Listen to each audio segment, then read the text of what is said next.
All right, so I thought I'd do a quick follow-up to last night's The Last of Us episode. Um, Not surprisingly, this was a controversial episode. I'm sure that all across YouTube, content creators everywhere are wailing and moaning about how woke the show is. Now, as you know, I have my criticisms of the overly woke. I have my criticisms of shoehorning representation into media. I have my criticisms of pushing a narrative or a message at the expense of the art itself, which we've seen in shows like She-Hulk, for instance. I have my issues with token representation of different racial groups and so on and so forth. I think that there are right and wrong ways to make media more diverse and to tell more diverse stories. And I would say that in episode 3 of The Last of Us, we get a really good example of telling a diverse story in an organic, unforced way. Bill and Frank, of course, their relationship was not fleshed out in the game at all.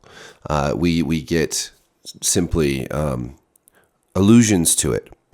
Whereas in the show, they decided to take this relationship and make it pretty much its own micro movie within the show in a lot of ways. Bill and Frank get their own episode. It tells their story.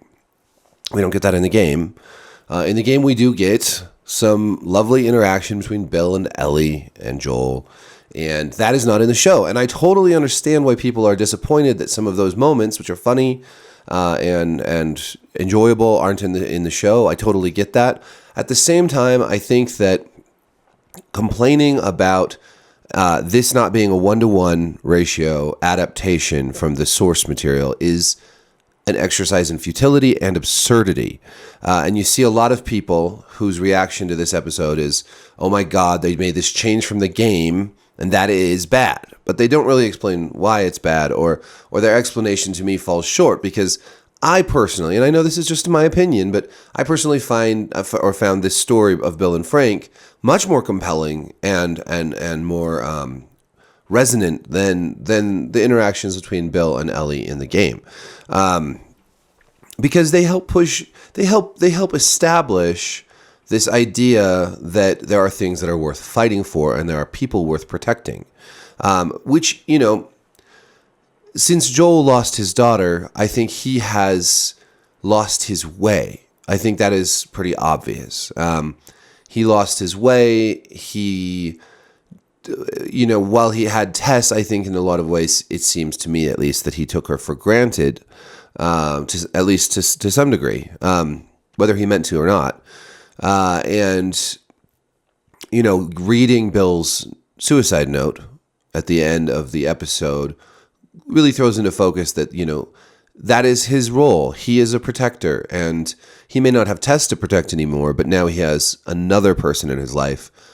Not his daughter, not his lover, this strange girl who he now has who has given him new purpose. And I thought that this episode did a great job of sort of showing that even in the apocalypse, there's something worth fighting for. In a lot of shows like The Walking Dead, they very rarely establish that. The places that the survivors in The Walking Dead go are usually destroyed by the end of their tour, right? Like Rick and company show up to Alexandria. Alexandria is pretty much screwed. Every place they go ends up screwed. No place ever lasts for very long. Whereas, here we got to see a place that lasted, a place that meant something in people's lives that mattered, and that found, it wasn't like, and people are like, oh, it was just showing us any normal life between two people. It's like, no, it was their life in the apocalypse. Like, they showed us brief glimpses of their life in the apocalypse and them growing old together, and showing that there was something worth fighting for. I also have seen a lot of like, oh, they're just pushing the gay agenda, or, oh, this is just this woke bullshit. Well, guys, I hate to break it to you, but since the inception of The Last of Us, it has been a left-leaning show, or game, or story, whatever. Not show.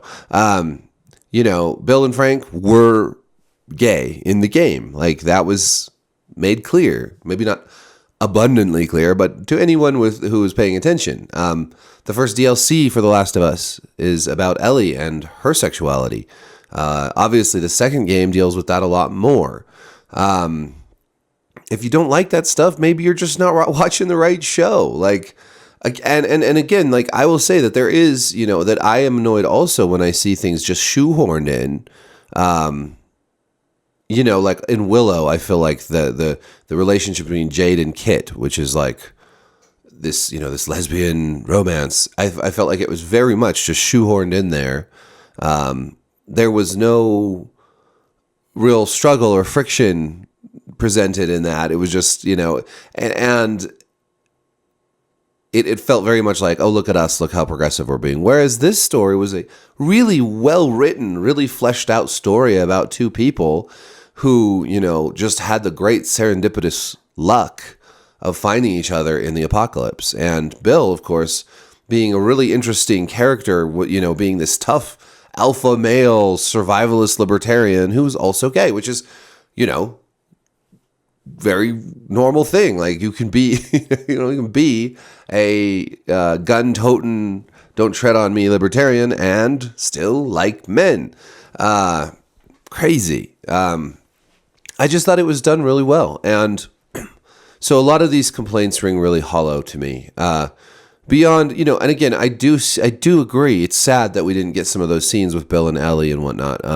But I understand the creative choice. And one thing that I really like about this kind of choice in an adaptation is that it makes things more interesting for me personally. I've played the game, and so if I wanted a one-to-one adaptation, I could just go play the game again. I don't need to watch a show. And that's something that everyone has the option of doing.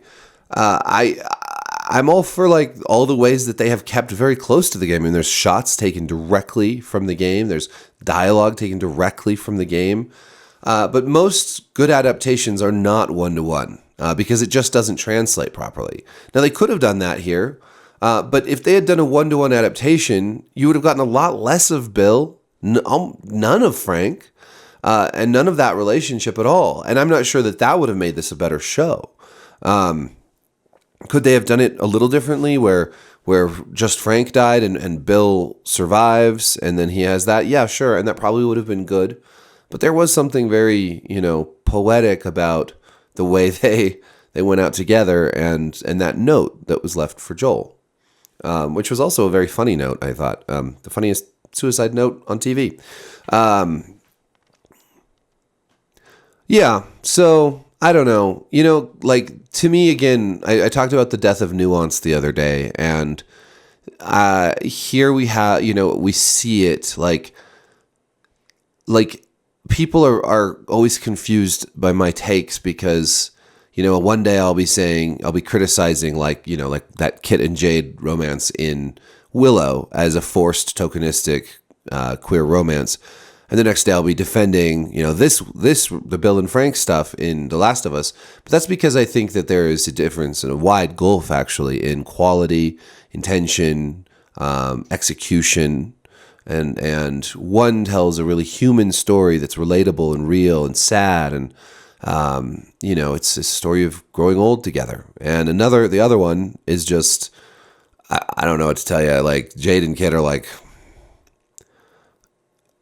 I mean, I don't know. It's like the lipstick lesbians of fantasy. What can I say? It's really shallow.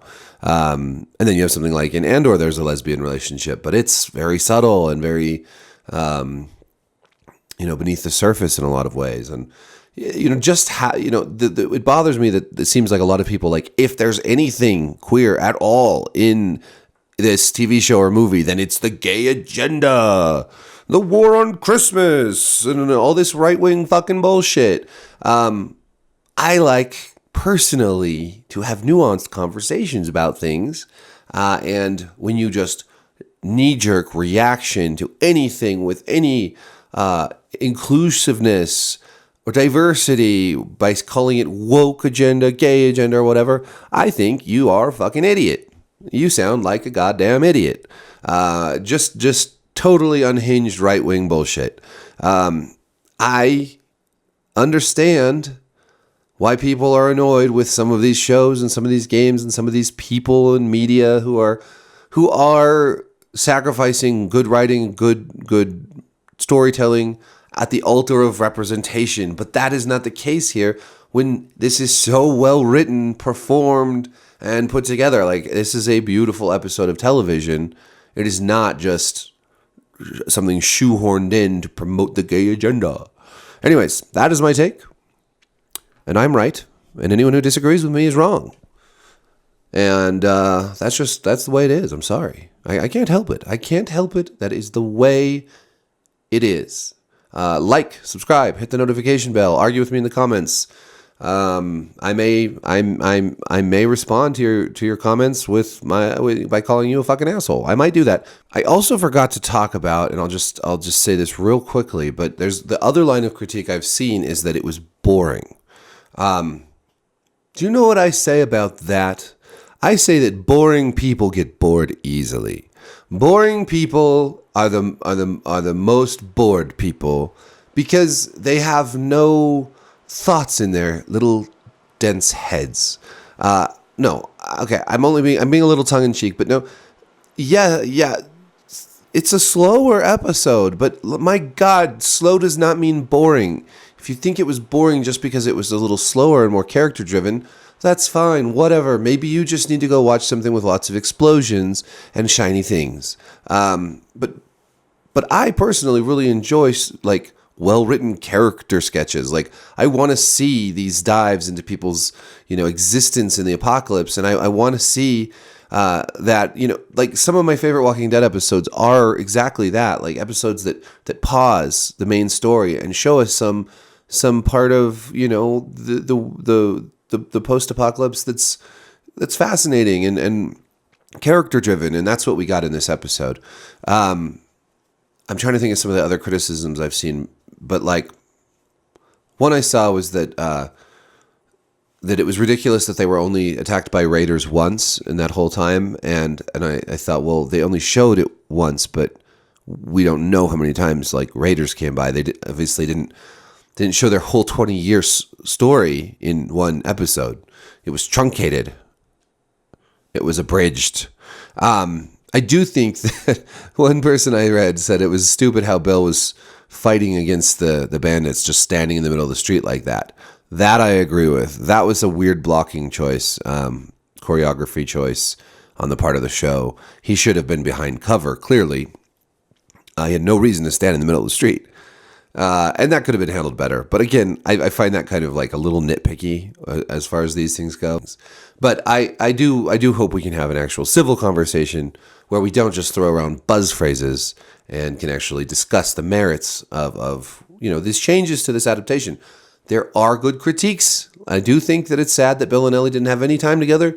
I agree with that. But I like this change at the same time. What can I say? Thanks for watching. Peace.